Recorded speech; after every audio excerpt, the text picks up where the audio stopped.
times. But yeah, it was full Yeah, because but there's a that whole generation of people who haven't seen it at the cinema. yeah, but that probably doesn't help Will's point of there being nothing original. But it's still nice. It's nice to see things That's in the true. cinema. It's nice to see things in the cinema. But anyway, let us move on. Let us move away from cinema things and let's go to Netflix and Friends. And Netflix actually, let's talk Sirens, a TV show that when I saw the trailer for, I think I actually texted you guys and said, well, obviously Nicole Kidman wasn't available, which is why Well, I got because Julianne this Moore. yeah, we have Julianne Moore because this has written all over it the whole essentially the kind of role that Nicole Kidman has made her own over the last decade on TV. It just is like you could just cut and paste Nicole Kidman in there, and you're just kind of like, yeah. For some reason they couldn't get her. But Holly, tell us about this. So it is Sirens. It is a five, I'm checking it is five. Yes, it is a 5 episode series, which is available to watch. I want to say I watched it on Sky, but I don't think I did. Where did I watch it, Tosin? Netflix. Netflix. I watched it on Netflix. That's excellent. I'm glad one of us remembers because I have watched so much over the last week. I can't remember where any of it was. So it stars Megan Fahy, who has been taking an uptick recently, Millie Alcock, Julianne Moore as the 3 key leads. Yep. Megan Fahy, whose character Devon, is the older sister of Millie Alcock's Simone.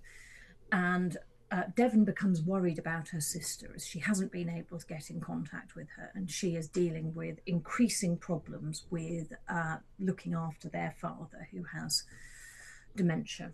And Millie and Simone is off being the personal assistant terribly glamorously to Julianne's Moore, Michaela Kiki, who is the second wife of Kevin Bacon, who is currently summering in which it would be, it's not the Hamptons, it is one of the wondrous. Yeah, so in New England or something. It looks like Yes. New England. Look, living this very, very glamorous Rhode life. Island or something like that. Yes, and it's all very beautiful. And so Devon heads out to find her sister, who is not answering the phone, is ignoring all of her messages, and she arrives to discover Simone living this terribly glamorous life with this working for this very wealthy benefactor in this beautiful home where everything is incredibly curated, and she believes that there is something going on here and that Kiki is controlling Simone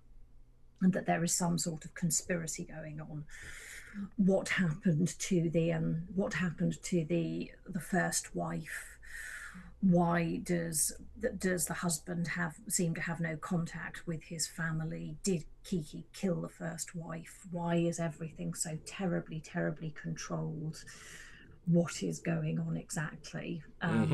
With this, very, very fancy, very, very beautiful environment where Simone appears to be a different person to the one that she had been.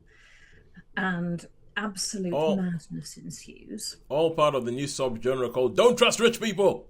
Exactly. So Devon is off trying to figure out what's going on, whilst joining in this incredibly fancy, wealthy lifestyle, and having incredibly fancy, expensive clothes bought for her, and the relationships between all of the main characters, the staff in this sort of palatial home, people on this island, all sort of slowly unfold as you try to understand the troubled history of Devon and Simone and their relationship with their father, their mother who had died young, all of this built-in trauma. Yeah. And how the relationships all hang together. It is very well constructed. I sort of fell in and out of love with it several times. At varying points went, I can't be bothered. And then thought, oh no, this is changing. Then thought, no, I can see where this is going. And then it didn't go where I was thinking. And then it went back to where I thought it was going. And then it went somewhere different. So I was kept on the edge of my toes. I think Nicole Kidman would have been marvellous at Julianne Moore's role, though Julianne Moore was also marvellous at Julianne Moore's role. Yeah. was a very well cast series. It is twisty and turny enough that I will, as I always do, be willing to watch it again. But I think it would merit from a second watch as well, because it's got good, slightly random, twisty and turny bits, and I'd be interested to see if I saw things coming a second time round. Okay, all right. I say it's not going to change the world. All right. How many stars would you give it? I'm going to give it a high 3. High. Yeah, but say not transformative. Good watch. It's popcorn viewing. Do view it if you want something light that you can binge through. Oh, all right. Yeah. May I ask a somewhat unfair question?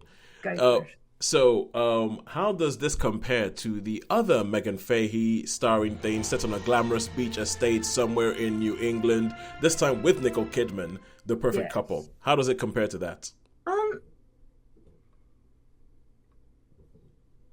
There's similarities, but it's